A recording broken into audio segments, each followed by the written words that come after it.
नमस्कार दोस्तों, मेरा नाम है भालचंद्र। ब्रह्मांड सिद्धाश्रम में आप सभी का स्वागत है। आज के इस वीडियो में हम चर्चा करेंगे वृषभ राशि का दिसंबर 2022 का संपूर्ण राशिफल। कैसे होंगे ग्रह योग, कैसे होंगे ग्रहों के राशांतर और वो आपके राशि पर किस प्रकार से असर करने वाले हैं। ऐसे कौन सी बातें हैं जो कि ध्यान में लेना बहुत ही ज़्यादा आवश्यक है, सभी के बारे में डिटेल में चर्चा इस वीडियो में हम करने वाले हैं। मेष राशि से लेकर मीन राशि तक की जो सभी 12 राशियां हैं, इन सभी 12 राशियों का दिसंबर 2022 का जो राशिफल है वो उसके जो वीडियो है वो अपलोड हो रहे हैं। आप उसका आनंद जरूर लीजिए। तो आज के इस वीडियो में हम चर्चा करेंगे वृषभ राशि के बारे में। तो वृषभ राशि के बारे में अगर देखा जाए तो शुरुआत हम हर एक ग्रह से करेंगे, ग्रहों के जो राशांतर है वो किस प्रकार से असर करने वाले हैं। उसके बाद हम हर दिन के करीबन जो भी बातें हैं, कौन से जो ग्रह योग हो वो ज़्यादा प्रभावशाली होंगे, उसके बारे में भी चर्चा करेंगे। तो सबसे पहले हम जानकारी लेंगे रवि ग्रह के बारे में या फिर सूर्य के बारे में। तो सूर्य जो ग्रह है, ये सूर्य ग्रह आपका चतुर्थश है, जो कि आपके सप्तम भाव में भ्रमण कर रहा है। और दिनांक 17 तारीख के बाद यह जो सूर्य है यह आपके अष्टम भाव में भ्रमण करेगा।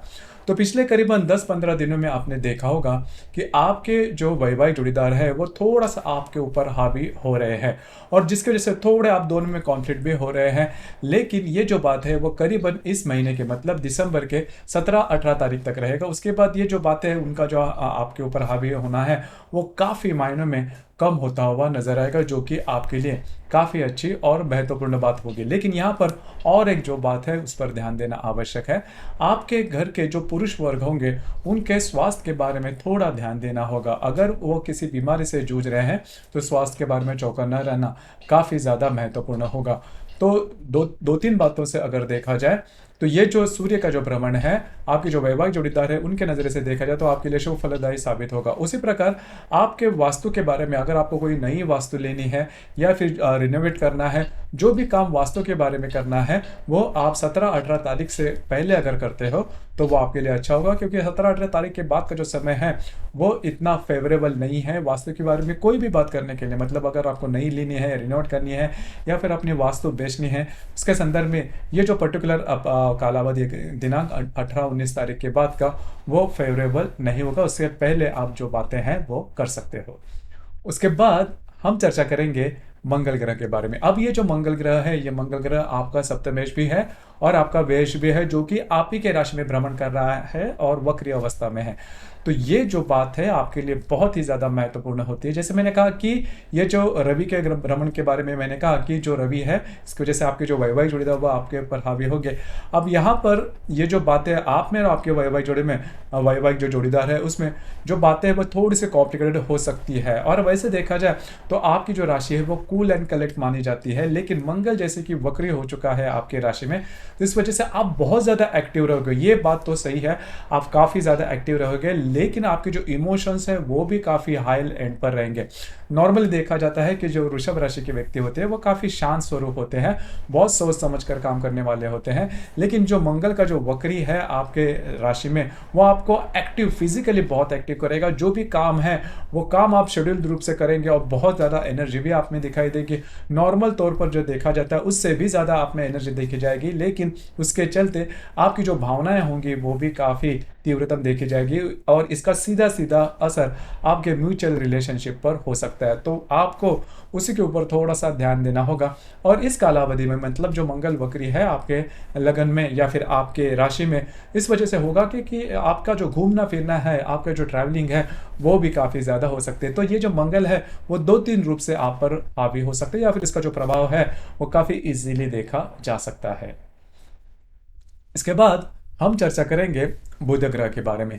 अब ये जो बुध ग्रह है, ये बुध ग्रह आपके सप्तम भाव में भ्रमण कर रहा है। दिनांक 4 तारीख के बाद ये आपके अष्टम भाव में भ्रमण करेगा और 28 तारीख के बाद ये जो बुध है वो आपके भाग्य भाव में भ्रमण करेगा। बुध जो ग्रह है वो आपके राशि के लिए सबसे ज़्यादा महत्वपूर्ण ग्रह है, जो कि आपका द्वितीयेश भी है और आपका पंचमेश भी है।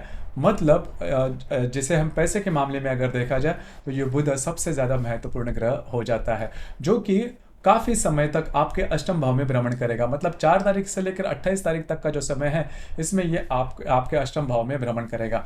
अब यहाँ पर 2-3 बातें हैं, उसके ऊपर थोड़ा सा ध्यान देना आवश्यक होगा। सबसे पहली और महत्वपूर्ण बात, अगर आपकी संतान है तो संतान के स्वास्थ्य के बारे में थोड़ा ध्यान देना आवश्यक है। संतान के स्वास्थ्य के बारे में छोटी मोटी तकलीफ आपके सामने आ सकती है, लेकिन इसके कुछ अच्छे परिणाम भी आपको मिलते हुए नजर आएंगे। आपको ईजी मनी मिलने की संभावना काफ़ी ज़्यादा बनती है। अब यहाँ पर देखिए, इजी मनी तो आपको मिल जाएगा, लेकिन इसके पीछे नहीं जाना, क्योंकि आपके सामने ऐसे कई विकल्प आ सकते हैं, जिसे हम चिट फंड कंपनी में इन्वेस्ट करना, या फिर अगर आप शेयर मार्केट में डील करते हो तो ऐसी कोई योजना आपके सामने आना जिसकी वजह से आप उस पर इन्वेस्ट करोगे, लेकिन उसके रिटर्न्स आपको जल्दी नहीं मिल पाएंगे। लेकिन जो भी आपके रोज़मर्रा की, जो भी जिस प्रकार से आप इन्वेस्ट करते हो, जो भी आपके इनकम सोर्सेस होंगे, वहाँ से आपको काफ़ी इजीली पैसे मिलने की संभावना काफ़ी अच्छी बन रही है, क्योंकि आपका जो अष्टमेश है वो अष्टमेश आपके लाभ भाव में मार्गस्थ हो चुका है, जो कि काफ़ी अच्छी बात है। इसके बारे में हम आगे चर्चा करेंगे ही।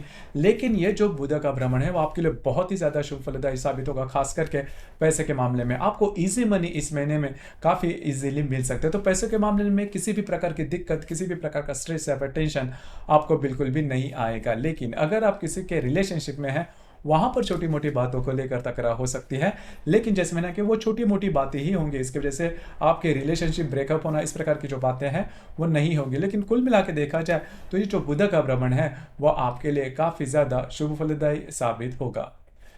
इसके बाद हम चर्चा करेंगे गुरु ग्रह के बारे में। अब ये जो गुरु ग्रह है, ये गुरु ग्रह आपके लिए शुभ फलदायी साबित होगा, क्योंकि देखिए, ये जो बुध ग्रह है या फिर गुरु ग्रह है, आपके जो महत्वपूर्ण स्थान है 2, 5, 8 और 11, इस स्थानों के वो अधिपति होते हैं। और गुरु जो ग्रह है वो आपका लाभेश भी है और आपका अष्टमेश भी है, जो कि महत्वपूर्ण है। अब ये लाभ भाव में स्वयं के राशि में मार्गस्थ हो चुका है पिछले महीने, मतलब अक्टूबर के आखिर में 23-24 तारीख को।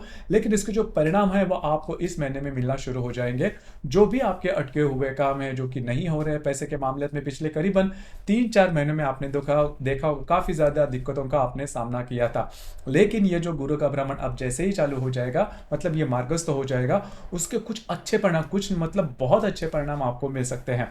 मतलब अभी तक आपने देखा होगा कि आप बहुत मेहनत कर रहे हो, बहुत अपना 100% दे रहे हो, आपकी जो राशि है वो इसी प्रकार की है, आप में जो कंसिस्टेंसी है वो काफ़ी अच्छी देखी जाती है। मतलब एक बार आपने मन में ठान ली तो काम आप करते ही हैं, लेकिन उसके जो रिजल्ट्स है वो जैसा आप चाहते थे उस प्रकार से नहीं मिलते रहते पैसे के मामले में, लाभ के बारे में। लेकिन अब वो आपको लाभ मिलने की संभावना बहुत ही अच्छे मिल रहा है और कंपलसरी आपको लाभ मिलते हुए नजर आएंगे, जो कि काफ़ी अच्छी बात होगी। इसके पहले जो मैंने कहा था कि इजी मनी जिसे हम कहते हैं, तो इजी मनी के मामले में भी ये जो गुरु है वो आपके लिए काफ़ी ज़्यादा शुभ फलदायी साबित होगा। आपके जो मित्र परिवार है उनके साथ मुलाकात होना, उनके साथ कहीं बाहर घूमना फिरना, और इनकम के मामले में भी कई ऐसी बातें जो आपके लिए काफ़ी ज़्यादा फेवरेबल साबित हो सकती है। उसी प्रकार जो गृहिणी वर्ग है, मतलब वृषभ राशि के जो गृहिणी वर्ग है, उनके लिए भी ये जो समय है, ये जो संपूर्ण महीना है, काफ़ी अच्छा देखा जाएगा। आपके जो इन-लॉज होंगे उनके साथ आपकी जो इंटरेक्शन होगी वो काफ़ी अच्छी देखी जाएगी। तो कुल मिला के देखा जाए तो ये जो गुरु का भ्रमण है आपके लिए बहुत ही ज़्यादा शुभ फलदायी साबित होगा, क्योंकि ये मार्गस्थ हो चुका है स्वयं के राशि में। पंचम दृष्टि से ये आपके तृतीय भाव को देखेगा, सप्तम दृष्टि से आपके पंचम भाव को देखेगा, और नवम दृष्टि से ये आपके सप्तम भाव को देखेगा। तो रिलेशनशिप के मामले में भी ये गुरु जो ग्रह है वो आपके लिए काफ़ी ज़्यादा शुभ फलदायी साबित होगा। इसके बाद हम चर्चा करेंगे शुक्र ग्रह के बारे में। अब ये जो शुक्र ग्रह है, ये शुक्र ग्रह आपके राशि का स्वामी है, जो कि अष्टम भाव में भ्रमण कर रहा है, शत्रु राशि में भ्रमण कर रहा है। अब यहाँ पर एक दो बातें हैं, उसके ऊपर थोड़ा सा आपको ध्यान देना होगा। हालांकि सप्तम भाव से ये दिनांक 6 तारीख को आपके अष्टम भाव में भ्रमण करेगा और करीबन 30 तारीख को ये आपके भाग्य भाव में भ्रमण करेगा। अब ये जो भ्रमण है शुक्र का आपके लिए शुभ फलदायी साबित होगा, लेकिन आपको स्वयं के स्वास्थ्य के बारे में ध्यान देना होगा, क्योंकि आपके द्वारा मेहनत इतनी की जाएगी, आप इतने ज़्यादा डेडिकेटेड हो जाओगे इस महीने में, या फिर इस वजह से आप उसका जो असर है वो आपके सेहत पर हो सकता है। तो आपको इसके बारे में थोड़ा सा चौकन्ना रहना होगा, थोड़ा सा ध्यान देना होगा। लेकिन ये अगर स्वास्थ्य के बारे में अगर ये जो बात है अगर आप ध्यान देते हो अच्छी तरह से, तो आपको कोई बड़ी दिक्कत वाली बात नहीं आएगी। अब यहाँ पर एक और बात है कि आपका जो पूरा कॉन्शियसनेस है, मतलब आपकी जो पूरी सोच है, वो थोड़ी सी पैसे के मामले में लाभ के बारे में आप बहुत ज़्यादा सोचोगे और वो लाभ आपको मिलेगा भी। तो कुल मिला के देखा जाए तो इस महीने में होगा क्या कि आपकी मेहनत तो इतनी ज़्यादा नहीं देखी जाएगी, लेकिन आपको मिलने वाले जो लाभ है वो काफ़ी अच्छे तरीके से होंगे, या फिर आपको ईजी मनी मिलने के चांसेस काफ़ी ज़्यादा बनते हैं। तो ये जो शुक्र का भ्रमण है वो भी आपके लिए शुभ फलदायी साबित होगा। इसके बाद हम चर्चा करेंगे आपके राशि का राजयोग कारक ग्रह जो है, जो कि शनि। आपके राशि का ये राजयोग कारक ग्रह है क्योंकि ये आपका भाग्येश भी है, दशमेश भी है। महत्वपूर्ण ऐसे कौन और केंद्र स्थान का अधिपति होने के कारण जो शनि है वो आपका राजयोग कारक ग्रह कहलाता है, जो कि आपके भाग्य भाव में भ्रमण कर रहा है, स्वयं की राशि में भ्रमण कर रहा है और अब ये मार्गस्थ हो चुका है। तो पिछले 1-2 महीने की, अगर 3-4 महीनों की अगर तुलना करके भी, पिछले 3-4 महीनों में दो जो महत्वपूर्ण ग्रह है जैसे कि शनि और गुरु वो वक्री हो चुके थे, जिसकी वजह से आप बहुत ज़्यादा स्टकअप हो गए थे पैसे के मामला में भी, और भाग्य का साथ भी आपको नहीं मिल रहा। आप बहुत ज़्यादा मेहनत कर रहे थे लेकिन जो बातें हैं जैसा आप चाहते हो उस प्रकार से नहीं हो रही थी। लेकिन ये जो शनि है जैसे कि ये मार्गस्थ हो चुका है, जो कि आपका भाग्येश है, भाग्येश भी है, दशमेश भी है और गुरु भी मार्गस्थ हो चुका है। तो आप जो भी अभी काम करोगे उसमें भाग्य का साथ भी आपको बहुत अच्छी तरीके से मिलेगा और उसका जो लाभ है वो भी काफ़ी अच्छे तरीके से मिलता हुआ नजर आएगा। तो ये जो शनि है वो आपके लिए काफ़ी ज़्यादा शुभ फलदायी साबित होगा। इसका जो भ्रमण है वो भी आपके लिए बहुत ही अच्छा शुभ फलदायी साबित होगा। उसी प्रकार आप अपने करियर के मामले में लॉन्ग रन में कुछ अच्छा सोच सकते हो। मतलब आपके भविष्य के बारे में ऐसी कोई बात इस महीने में हो सकती है जो कि आगे जाके आपके लिए काफ़ी ज़्यादा शुभ फलदायी साबित होगी। तो इस महीने में आप पूरे जोर लगा के अगर कोई काम करते हो आपके भविष्य को लेकर तो वो सफल होने के चांसेस काफ़ी ज़्यादा बनते हैं। तो कुल मिला के देखा जाए तो ये जो शनि का भ्रमण है वो आपके लिए काफ़ी ज़्यादा शुभ फलदायी साबित होगा। तो कुल मिला के देखा जाए तो इस महीने में जो मेहनत आपने की है इसके पहले 3-4 महीने में वो रंग देना शुरू कर देगी। उसी प्रकार आपको कुछ अच्छे लाभ वगैरह मिल सकते हैं, लेकिन थोड़ा सा आपको स्वयं के स्वास्थ्य के बारे में ध्यान देना आवश्यक होगा। ये तो बात हुई मोटे तौर पर। अब हम थोड़ा सा सूक्ष्म स्तर पर सोचेंगे कि ग्रहों के जो ग्रह योग है इसके जो परिणाम है वो किस प्रकार से आपको मिल सकते हैं। सबसे पहले हम चर्चा करेंगे दिनांक 1 तारीख को बुध और नेपच्यून का केंद्र योग होने जा रहा है। उसी प्रकार शुक्र और मंगल का प्रति योग भी होने जा रहा है। बुधन जो कि आपके सप्तम भाव में है, उसके साथ जो नेपच्यून है वो केंद्र योग करने जा रहा है। तो दिनांक 1 तारीख को अगर आप शेयर मार्केट में ट्रेड करते हो तो बड़े रिस्क नहीं लेना। उसी प्रकार आप में और आपके जो वैवाहिक जोड़ीदार हैं उनमें छोटी मोटी बातों को लेकर तकरार हो सकती है, अविश्वास जैसा वातावरण तैयार हो सकता है। आपको थोड़ा चौकन्ना रहना होगा क्योंकि 1 तारीख को ही शुक्र और वक्री मंगल का प्रति योग होने जा रहा है। शुक्र जो कि आपके सप्तम भाव में, उसके साथ आप ही के राशि में स्थित जो वक्री मंगल है वो प्रति योग करने जा रहे हैं। तो दिनांक 1 तारीख को आप में और आपके जो वैवाहिक जोड़ीदार हैं उनमें छोटी मोटी बातों को लेकर शुरुआत हो सकती है और जो बातें हैं वो काफ़ी एक्सट्रीम लेवल पर हो सकती है, घमासान हो सकते हैं आप दोनों में। तो थोड़ा सा जैसे मैंने कहा ना कि जो मंगल है वो आपके राशि में होने के कारण आपकी जो भावनाएं हैं वो काफ़ी ज़्यादा तीव्र रह सकती है। छोटी मोटी बातों को लेकर आप बहुत ज़्यादा रिएक्ट कर सकते हो, पर बस आपको उसी के ऊपर थोड़ा ध्यान देना आवश्यक होगा। इसके बाद दिनांक 2 तारीख को शुक्र और शनि का लाभ योग भी होने जा रहा है। शुक्र जो कि आपके सप्तम भाव में है, उसके साथ आपके लाभ भाव का जो शनि है वो आपके भाग्य भाव का जो शनि है वो लाभ योग करने जा रहा है। तो भाग्य का साथ आपको काफ़ी अच्छे तरीके से मिल सकता है। आप में और आपके जो वैवाहिक जोड़ीदार है उनमें जो बातें हैं वो काफ़ी मायनों में नॉर्मल होती हुई नजर आएगी। उसी प्रकार आप और आपके जो वैवाहिक जोड़ीदार है उनका कहीं बाहर घूमना फिरना भी हो सकता है। उसी प्रकार दिनांक 4 तारीख को शुक्र और नेपच्यून का केंद्र योग होने जा रहा है। नेपच्यून जो कि आपके दशम भाव में है, उसके साथ सप्तम भाव का जो शुक्र है वो केंद्र योग करने जा रहा है। तो जो भी आपका कार्य क्षेत्र है उससे रिलेटेड कुछ ऐसी बातें हो सकती है जो कि आपको थोड़ा स्ट्रेस में ला सकती है। हालांकि ये जो बातें रहेगी वो आपका जो भी कार्य क्षेत्र है उससे रिलेट करने वाली ज़्यादा हो सकती है, लेकिन जैसे मैंने कहा कि आपकी जो रिएक्शन है उसके ऊपर थोड़ा सा संयम रखिए क्योंकि आपकी जो म्यूचुअल रिलेशनशिप है वो स्पॉइल हो सकती है आपके राशि में वक्री मंगल होने के कारण।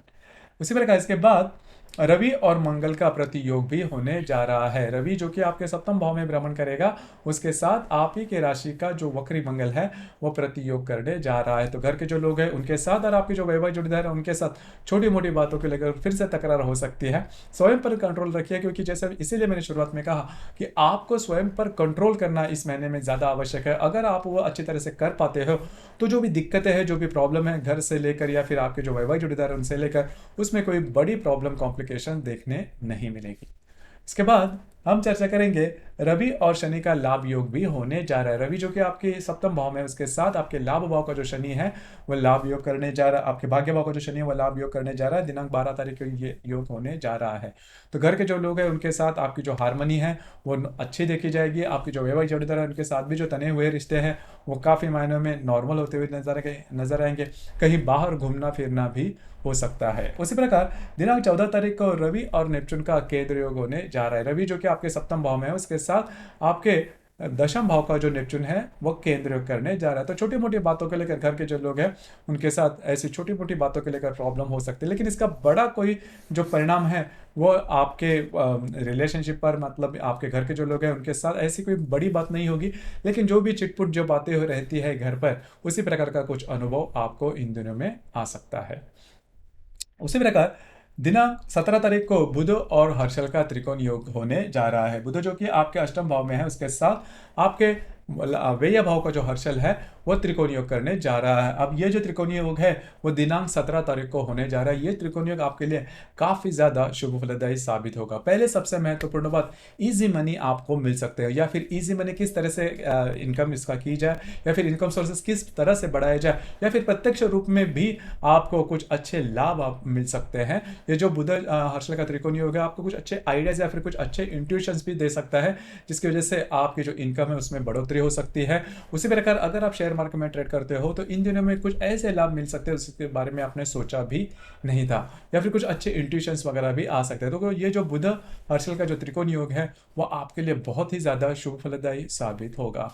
उसी प्रकार दिनांक 22 तारीख को शुक्र और हर्षल का त्रिकोण योग भी होने जा रहा है। शुक्र जो कि आपके अष्टम भाव में है, उसके साथ आपके व्यय भाव का जो हर्षल है वो त्रिकोण योग करने जा रहा है। अब ये जो ग्रह योग है दिनांक 22 तारीख को होने जा रहा है।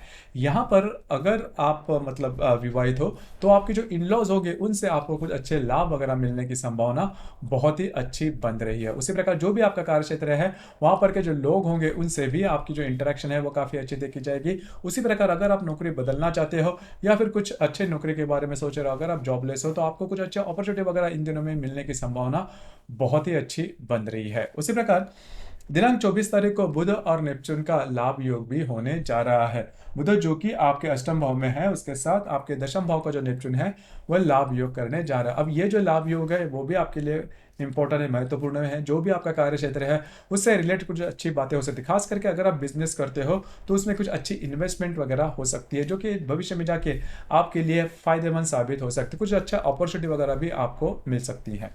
उसी प्रकार दिनांक 29 तारीख को बुध और शुक्र की युति होने जा रही है आपके नवम भाव में।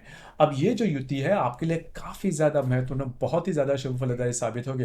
इसमें आप जो भी चाहते हो, पैसे के मामला में हो या फिर किसी अन्य क्षेत्र में, या फिर रिलेशनशिप के मामले में, रिलेशनशिप अगर आपको नई कोई शुरुआत करनी है, सब कुछ, मतलब ये जो बुध शुक्र का जो युति आपके जो भाग्य भाव में होने जा रही है वो काफी ज्यादा शुभ फलदायी साबित होगी। मतलब 30 तारीख को है ये युति, और उसके जो परिणाम है वो आपको सामने से मिलते हुए नजर आएंगे। मतलब ऐसा नहीं है कि आपको उसके बारे में कुछ करना है, मतलब इसके जो युति है उसके जो प्रभाव है वो वैसे भी मिल जाएंगे। सिर्फ आपको जो परिणाम है उसको अच्छी तरह से एनकैश करना भी आना चाहिए। लेकिन मोटे तौर पर अगर देखा जाए तो ये जो बुध शुक्र की युति जो कि 30 तारीख को आपके भाग्य भाव में होने जा रही है वो आपके लिए बहुत ही ज्यादा शुभ फलदायी साबित होगी। उसी प्रकार इस महीने की जो पूर्णिमा है वो 8 तारीख को है, और जो अमावस है वो 23 तारीख को है धनु राशि में।